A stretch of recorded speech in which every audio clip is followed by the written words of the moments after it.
Hello, everyone.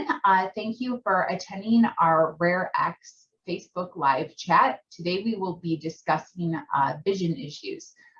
So today we will be discussing from droopy eyelids to severe vision impairment. Patients with various types of homocystinuria experience a wide range of eye issues. While some of these issues are better documented, other aspects aren't. And so we will be discussing some of our experiences with homocystinuria and the various eye issues that we have encountered and we continue to live with. And we're hoping that afterwards you will go into the RareX platform and complete the eye and vision survey if you have been impacted, so we can have even a better understanding. So I'll reintroduce myself and our panel here, and then we'll get started. My name is Danae Bartke. I am the Executive Director of HT Network America. I'm an adult patient with classical homocystinuria. I have a younger brother also with classical homocystinuria. And sorry, lost my train of thought here. But the reason why we were actually diagnosed is because of Garrett's dislocated lenses. So when he was just about 5 years old, he hit his head on a filing cabinet at school, and it was enough to dislocate his lenses. And we very quickly received a diagnosis from the ophthalmologist, well, a suspected diagnosis, which then within a month was confirmed by the geneticist. And so my reason for participating in the RareX platform, the data collection program, is so that we can get a better understanding of what it means to be a homocystinuria patient as we age. We are now living longer and more fulfilling lives, and the data does not show that. And so I'd like to kind of know what happens after my 30s, what 40s, 50s, 60s, dare I say 70s, 80s looks like. So it's a little bit about me and why I'm participating. Pamela or Dana? I'll go ahead. I'm Pam Penrose. I live in Carson City, Nevada. I'm a patient with classical homocystinuria. I'm B non-responsive. And the reason I'm here today to be part of the RareX program is very similar to the reasons that Danae was mentioning, because I'm very close to being 65 in another month, and I've lived a lot longer than they really expected most patients with homocystinuria to live. And I'd like to know a little bit more about aging with homocystinuria as well, because I'm really at that point right now.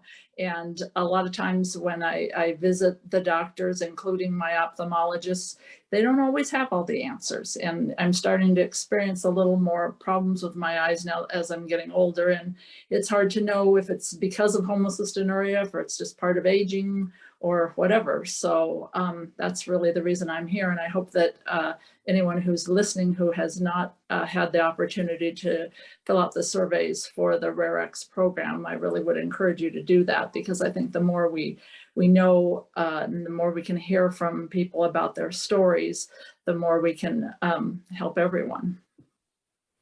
Wonderful. Hi, I'm Dana Hunt, and my son Carson Hunt is going to be 15 in July, and he has homocystinuria cobalamin G. And our eye issues are even more rare than what has been found previously. And that has led us to search all over the country for doctors who might have an answer as to what was happening within those beautiful blue eyes. And as time and discovery continued, we realized that not only does he have macular degeneration as a baby, but that he did not have any central vision, because he was also suffering from retinopathy and was basically just had peripheral vision. And that led us down a whole new path on top of diagnosing how to treat homocystinuria, CBLG. Now, how do we treat this rare eye disorder? So our why is absolutely the same as the other panelists. We are here to encourage everyone to please sign up, share your stories, help us get connected, and help these doctors and these researchers across the world try to put the puzzle pieces together of what is happening within Carson's eyes and Pam's and Danae's eyes.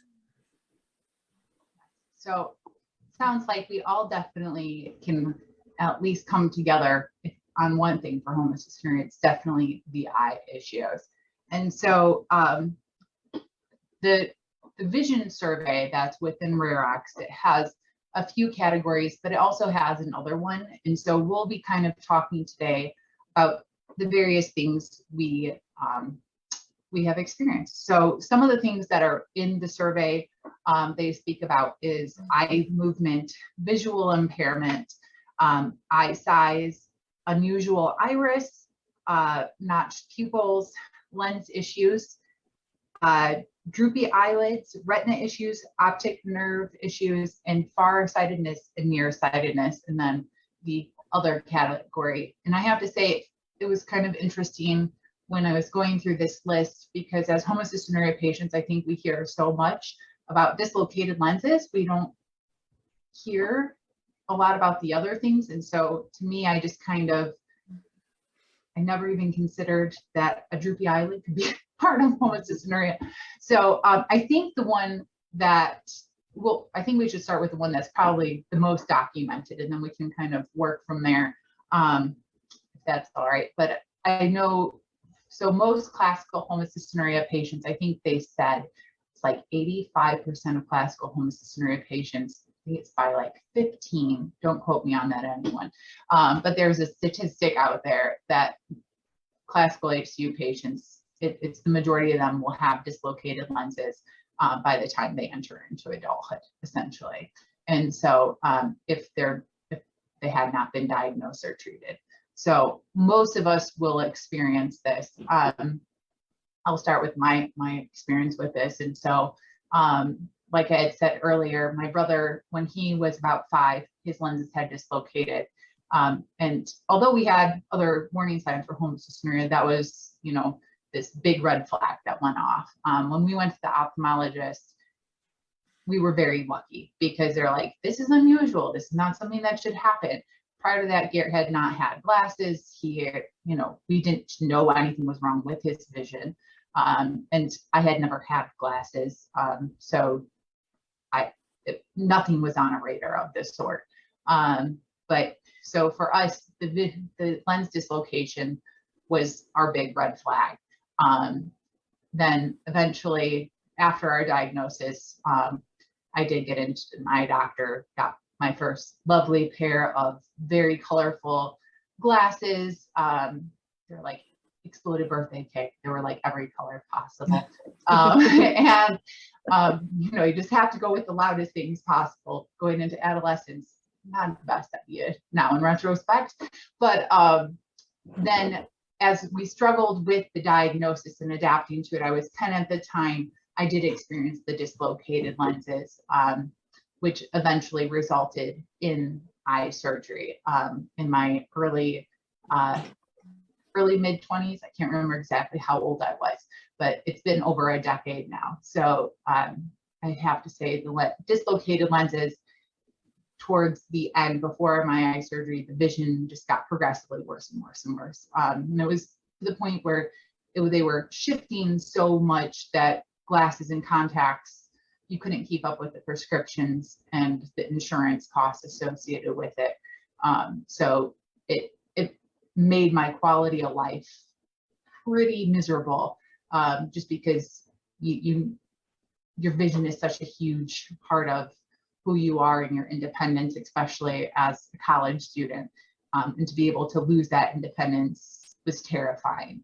And so, and it, not just terrifying, but extremely anxiety inducing, and the depression that goes with it. So it kind of snowballed, all because of, you know, lens dislocation.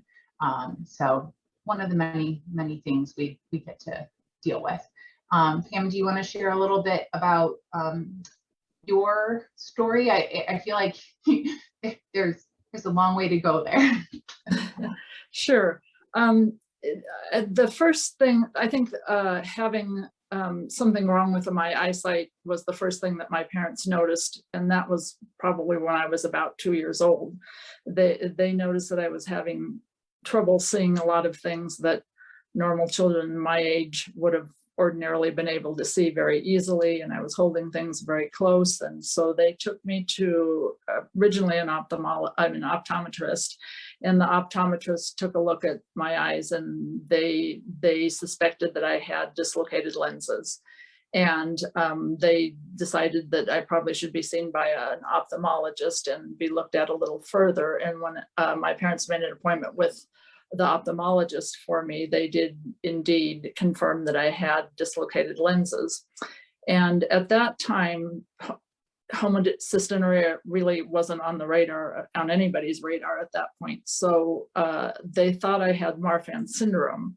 Marfan syndrome also has dislocated lenses. It's one of the few other conditions that does have the dislocated lenses. So I lived a good portion of my life thinking that I had Marfan syndrome because of the lens dislocation problem. So I did fairly well despite my dislocated lenses. When I was about 12, the ophthalmologist that I was seeing, and I saw him basically from the time I was 2 or 3 all the way up until I left and went to college. So they decided to put me in contacts. And when I got my contacts, that was so wonderful, because I finally felt like I could really see everything. And despite having the dislocated lenses, the contacts kind of took the place of my natural lenses. And I did really well for a long time with just using the contacts. But then later on, I started to have some problems again. And in 2000, I had surgery on my left eye, and they took out my lens, and they did a vitrectomy at the same time, which basically they replaced the vitreous fluid in your eye as well. And when I came out of that surgery, I went to a post-op appointment the next day with the specialist that had worked on my eyes. And my eye was like a little jelly bean because apparently when they did the surgery, for some reason, my eye never pressurized after the surgery, or the pressure went down in it because of the surgery. So the eye doctor, I believe he prescribed some steroids, and the steroids luckily increased my eye pressure, and then that was taken care of. But then later on in about 2007, I also had my lens taken out of my right eye, and the same thing. They took out the lens, and they also did a vitrectomy at the same time there too. And then I continued to wear contacts, and the contacts helped me for a long time. But now that I'm getting older, I'm starting to experience a little bit more difficulties with my eyes that we can talk about later. So Dana, why don't you talk a little bit about, with classical homocystinuria, yeah, we have the lens dislocation. So Right. the whole cobalamin side of things, and Carson gets to be this probably anomaly within the cobalamin community. Why don't you talk about his experiences? So basically, Carson has scar tissue in the center of his retina that he cannot see through. And that's where the loss of the central vision is. What's crazy about this particular scar tissue is it is exactly the same shape in both eyes, which that is why it is so incredibly rare, why they're studying him so often and frequently, because they've never seen something so perfectly disfigured into retinas. And so that was one of the things that made him unique was when they first told us that he had macular degeneration or retinopathy, and that it was going to be progressive, and that he would basically be blind. It was just a matter of time. And we didn't know whether that was going to be in relation to the high homocysteine level, the things happening in his body. I mean, at that point, no one knew, because they hadn't seen this issue before. So every year when we started out, it was that same scenario where you're waiting for the other shoe to drop, and they'd measure his eyes, and we take him for testing, and we spend all day at the hospital for a few days and then get the results. And we have been, it's a miracle. We've been so blessed right now. His scars have not gotten progressively bigger as he lives and breathes right now, and he's out on his bike. He's holding steady, which is amazing, because right now, which why we're going through this puberty and this growth spurt, his levels are increasing, but right now the damage to the retinas are staying strong. And so basically he has enough peripheral vision to be mobile. He has learned how to work with what vision he has, which has been amazing to watch. The nystagmus that he had as a baby, we kept waiting for it to grow out. You'll grow through this, it'll stop. His horizontal nystagmus still has not gotten any better, but he has figured out how to control it. And it's amazing, because I'll talk to him and he actually can't tell it's happening. He can verbalize that he can't tell what's happening. And so now he's seeing himself on camera and seeing things and being aware of it. But that's been a really interesting fact when you have someone with it, that they don't understand that the shifting is trying to focus. He's trying to figure out where to look.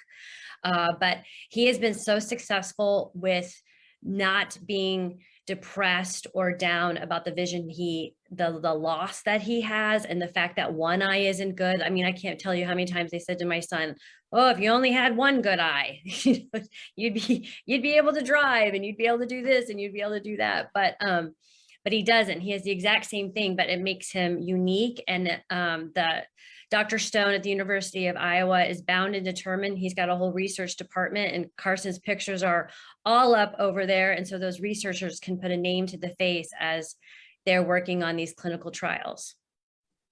That's awesome.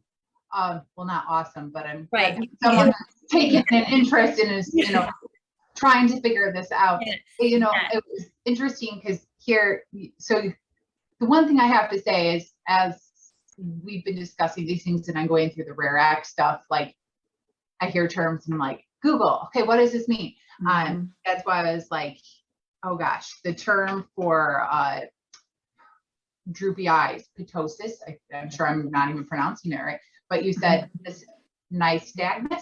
So that's the involuntary eye movement, and that was one of the things on the list of things. And I know people you mentioned Carson not even realizing it. And before my eye surgery, when I was younger, I definitely had people comment on that. And actually, when I first met my husband, before I had my eye surgery, so it was very early on in our relationship, but it was just, people are always unsure of what is going on. So sometimes you get these really kind of funny looks, and they're like, I'm not even sure how to respond to you, because I'm not sure what's going on. Are you actually looking at me? Even though it's like, it's not a wandering eye, it's just shaking. So it's a distraction, really.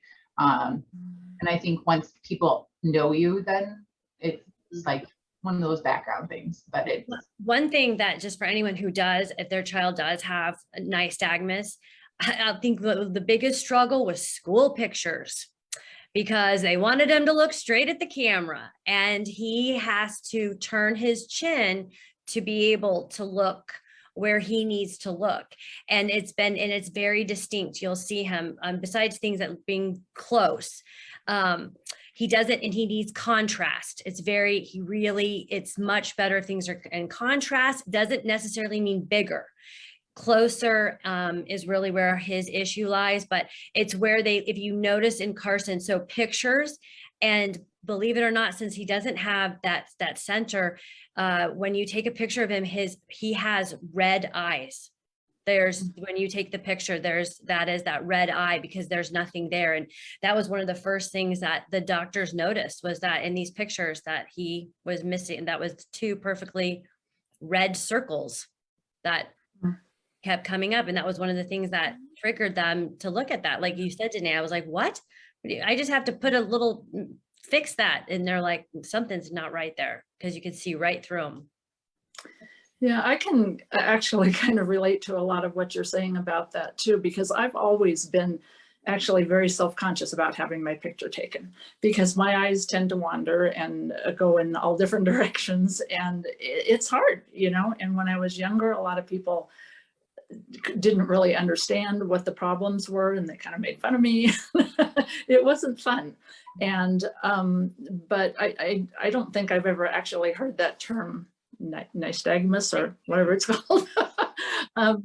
But you know, I definitely have had a lot of those issues myself too. And as Danae said, it's more for focusing. And then, you know, you try to look at someone and your eyes may not be looking straight on at them. And then they're wondering if you're talking to them or you're talking to somebody else. So I've dealt with some of those same issues too. Very tough in social situations, very tough, as we talked about the last time.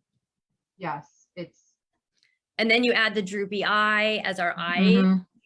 We talked about this. You couldn't really see it. I would see more when he was growing up that his eyes were not in the same plane, that they were looking at different directions. But now as he's maturing into himself, it's starting to see on the one. And ironically, what we have all sort of noticed is predominantly one eye, which has been interesting to follow, that it's droopier on one side than the other, which again, they're trying to figure out why. Yeah. So I know I had talked about this kind of when we were running down, you know, the lists to set up. And one of the things, so I definitely had a droopy eyelid, and I wasn't even aware of it so much. And I do think that it probably did play some role in my vision. I just never knew that it played a role, because I didn't know it was there until someone I worked for pointed it out. And unfortunately, I was in my 20s, so just nothing more, you know, no one needs their appearances brought to their attention in their early 20s. And but it definitely was there, and it was always in the one eye, which I think probably made it more distinguished, to, like you said, to other people than if it was both eyes, because at least then, you know, it's just, those are your eyelids. But it's interesting to me. And then after I had my eye surgery, it's resolved. I don't really, at least from my viewpoint, I don't have the droopy eyelid anymore.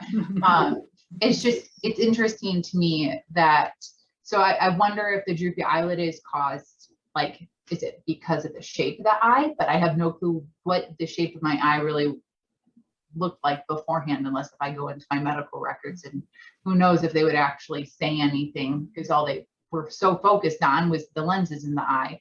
And so I wonder if maybe, you know, the eye shape could dictate things. This is the path my brain goes down all the time. It's like, is it this because of this, and this because of this? This is why we need data. We need information.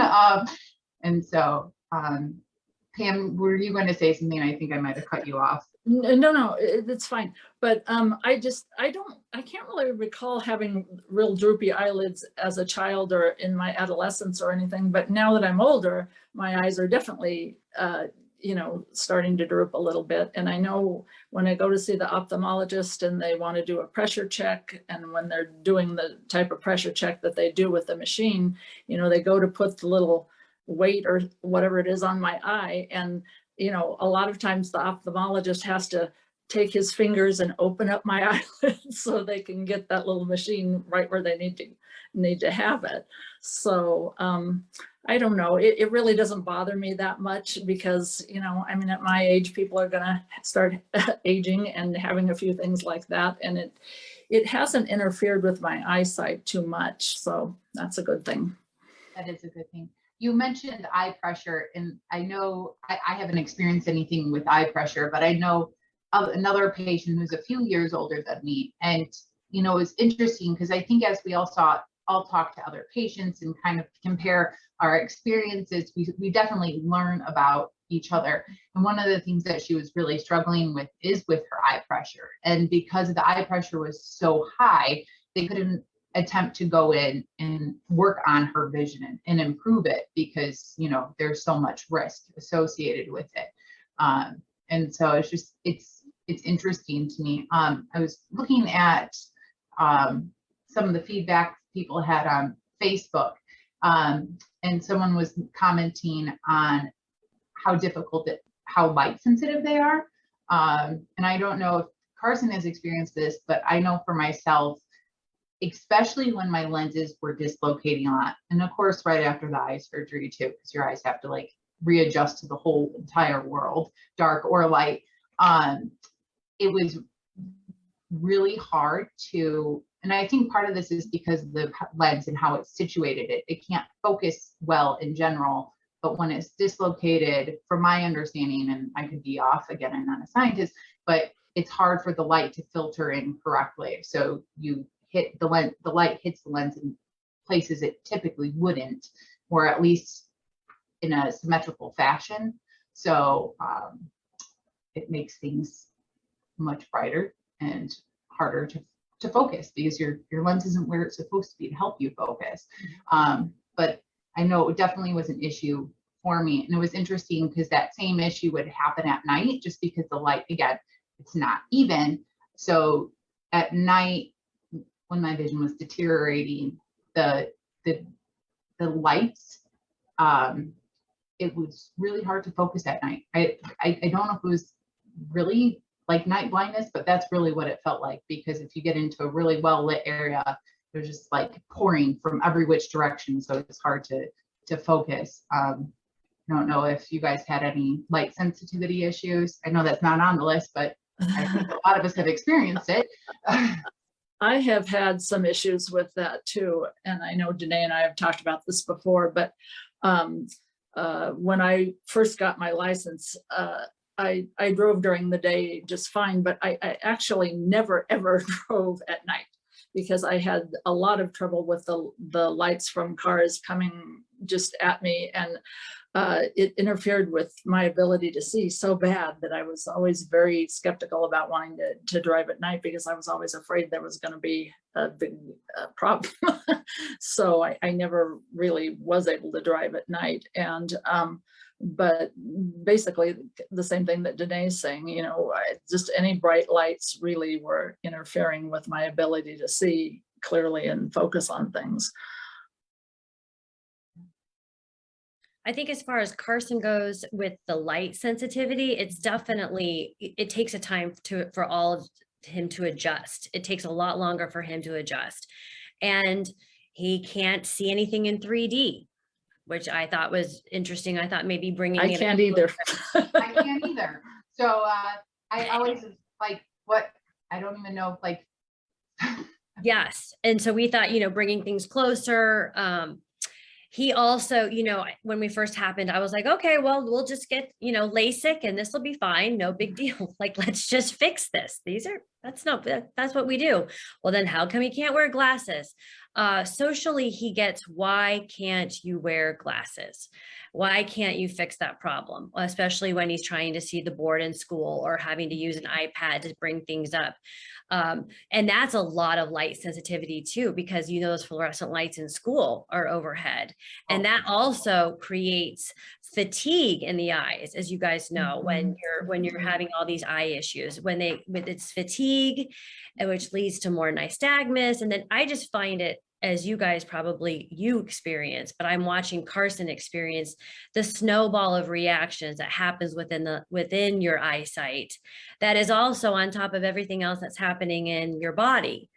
So it's one more thing. It's one more thing that it is a struggle with, and it's a very complicated issue, as we see on the survey. That's why it's so important we see how many of us are really experiencing all these different things, because it's a lot more than just you can't see. Yes. It is so much more than that. Go ahead, Pam. Go ahead. I lost my train of thought a little bit, so come back to me. Oh, I'm glad I'm not the only one. What I was going to say is, you know, we haven't done this on the previous Facebook live chats for this, but we're approaching time, and I was wondering, you know, I'm a positive person, and I know this is not part of the Rare X thing, but you know, for parents listening, what are some coping mechanisms or things that you have found have helped you adapt? Because I think that, you know, for new parents and, you know, children who are transitioning and their vision is changing, it's scary. I mean, it's still terrifying to me. But what are some things that you have found helpful, you know, as these problems have presented? You know, I think it's good to discuss those too, even if it's not part of the vision survey. Yeah. As far as Carson's journey with the vision started, I think I spent a little too much time listening to the doctor say, I'm not sure what's going to happen. And I didn't be as proactive as I should have been. We waited. I wouldn't wait. I would have jumped on right away, getting services into place, figuring how to help my child use his vision, instead of just saying he's going to go blind. He will not read. Only has peripheral. He is legally blind. That is a terrible word. Legally blind can be very, very labeling and take mentally really do some damage when you hear you're legally blind. He has peripheral vision. He can operate, he can walk, and he can jog, and he can see, and all the things that they said that he couldn't do, he is doing now. Is it with the assistance of technology? Yes, technology is going to be your friend. It's going to be amazing, the things that they are coming out with. But you have to work with your school district. You have to find the right schools and the right teachers. It's called a TVI. In one of our books that Danae and I, we put together for when you're going to go child age reaches, and they have an IEP or an independent education plan. A teacher of the visually impaired is imperative for a child with vision issues, and especially low vision. All of these things that they have going on just demand that you do your research to figure out, because that team is what's going to assist him every day. You can't be in that classroom and advocating. They cannot advocate for themselves. Yeah. Through elementary school, it was very difficult. But then what I want to encourage though is that through your advocating and not making it different, because when you're a child and everyone has a book and you have an iPad, even though it's cool to have an iPad, he didn't want to use that iPad because he didn't want to stand out. You want to do everything you can to fit in during those first and formative years, and it's really difficult. So I would just make it part of your norm. Things that you do in your house, things that he is easier to understand. And with low vision, things need to be organized. He's very black and white. He likes things structured. Figuring out ways in my home that I would have done to make his life just easier and less chaotic for low vision. But that's really, I would just encourage you to get as many resources on board as you can. And then it's not a big deal. This is the way you're going to learn. Are you going to learn better by listening? Your other senses are going to become keen. You have to trust them, and you have to give them, and it's always question and answer. I'm still to Carson, can you see that? And now he can respond to me, Mom, I can't see that. Or it's, is it blurry? Well, yes, it's blurry. But when they're younger, you have no idea what's going on. So just paying attention and figuring out a way to make your systems how you can communicate with them is really important. I've got a little more to add to that too. Being that I'm getting older now, my vision seems to be declining. And I really believe in trying to advocate for yourself and not always listening to what the doctors have to say either. For the last 2 years, I've really been struggling, and I really wasn't sure why. I have a retinal specialist that I see, and my retinal specialist tells me, you know, everything's stable with your retinas. I go to a glaucoma specialist and they tell me my glaucoma is stable, but I'm still having a lot of trouble seeing. The one other thing they did tell me is that I also have a myopic degeneration, which I guess is very similar to the macular degeneration, although it's not my central vision that's going. It seems to be more my peripheral that's going. And it's not real bad. I mean, it's not like it's black around the edges or anything like that, but it's kind of gray and fuzzy. And so I definitely have a lot better vision looking straight on than I do with any peripheral or anything. And, you know, as I said, I think you really have to be a good advocate for yourself, because for the last couple of years, I've just been saying, you know, everything my doctors are telling me is stable, but I still can't see. So I went to the optometrist the other day, and she looked in my eyes and she gave me my refraction and my prescription that I needed and everything. And I always have had just a regular prescription, and then I wear a reader type glass over for reading. And at the very last minute of my appointment, I said to her, you know, I said, I'm really struggling to see. And I said, maybe what I need is a trifocal. So she said, well, put your contacts back in, and she put some little lenses in front of my eyes, and she said, you know, you're corrected for the far vision and you're corrected for the close-up vision for reading, but it's the middle vision that you probably need some help with. So I'm wearing my trifocals today, and lo and behold, if that didn't help me quite a bit, I'm still struggling in certain areas, but now all of a sudden when I'm preparing dinner and getting vegetables chopped up, I can see the vegetables and, you know, it's not just a big blur on the cutting board. So that, I mean, it really made me feel good that all of a sudden that I finally could see a little better than what I've been able to see in the last 2 years. So I really believe in, you know, whatever, if you think something's wrong, speak up, and, you know, you might find out that they can help you. Yes, so much that, because I think, you know, your doctors can only be experts in so much. And so it's okay to ask questions, and it's okay to come up with ideas, things you hear from other patients, things you have researched. And I mean, the worst they can say is no. You know, and if you really feel stuck, you are entitled to second opinions. I know doctors aren't a huge fan of hearing that, but I think sometimes it's really necessary to get the best care.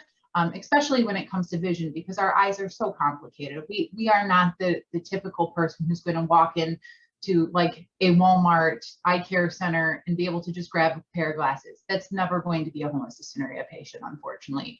We have complicated eyes. We need doctors that understand those needs. And, you know, you might not have someone in your backyard, unfortunately. And as far as what Dana was saying, going back to the school stuff, we do have oh gosh, it's a guide.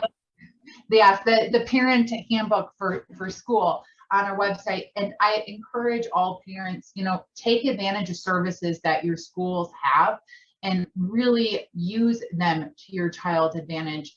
I was homeschooled, and I remember my mom being desperate to find a way to get things to work for me. I played the cello, and she would go to the library every time a new song came up, and she'd blow that sucker out. There was no excuse never to not practice. It was like, we are going to make this work. And so she would play it on her cello, have it copied onto the tape. And so that way I at least could listen to it if I couldn't always see the music too. And so, you know, your child will be able to have a lot of the same experiences. You just might have to do it in a different take. And so there is a patient in the cobalamin C community, and his mom said he's one of, I think, 8 or 12 kids. And she said, he is the youngest. And she said her instinct, you know, as a parent was to just kind of put him in bubble wrap.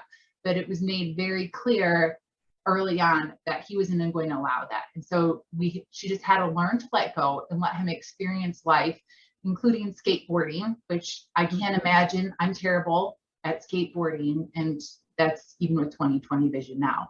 I can't imagine trying to do that, but we're capable of amazing things, and we shouldn't let, you know, obstacles be the thing that stop us from trying to pursue, what we can do. They just might be a little bit more difficult. They might take a little bit more work, but we can do amazing things, when we're really put our minds to it. So don't let, a vision issue be the thing that stops you from pursuing, your dreams, or your child. And vision issues are rare in themselves at a school level. And so we found out that it was a struggle because there was only maybe one low vision child in the district, and Carson happens to be it. So that's another battle that you will face. But trust me, I believe that Carson advocates as well as he does for himself, because Mama was not going to give up. We were going to figure it out. And everybody was around, and we just, like Danae said, there is a way. It is just different. It is just different. And that's the only thing that you have to keep in the back of your mind, is that we are capable. You guys, everyone has the capability to do it. It's time and energy and effort, and being allowed to do it differently. That is also a battle that you face. Yeah. So I know we're over our time, and I feel like we could just go hours, but that's okay. But I wanted to end just sharing that, we are, as a community, our resource, all the parents, all the patients, we're great to compare notes to, get ideas, and then, take those to your team, take those to your educators, take those to whoever that you're interacting with, where that is supposed to be helping you problem solve. And, you might get answers. Look at HC Network America has resources. And there's a ton of different other nonprofit organizations that have assistive like webinars and classes for people with visual impairments as well. There's so much assistive technology out there. It is absolutely amazing. And so I just encourage people to take advantage of it, because even if you're not a child with homocystinuria, one day we will all age, and it just naturally, it all does get a little bit harder anyways. So having those tools in your back pocket, I think is wonderful. And so I just wanted to end that we are now at 24 participants enrolled in the Rare X data collection program for the Homocystinurias. And again, it is open to all patients with any type of homocystinuria. So classical, cobalamin disorder, severe MTHFR. There's some other more rare ones, which I'm not even sure how to pronounce, and I apologize. So you all have a home within the Rare X platform, and we really implore you to go in there, get your data in there, so we can start to understand how homocystinuria looks across the board, and especially with the vision. I think that's one of the things for those who do experience the difficulties. It weighs heavily on us, and it weighs heavy on our doctors too. So, but thank you everyone for your time, and we hope that you will join us for our next Facebook Live chat in July. I think it's July 7th. So thank you everyone for your time.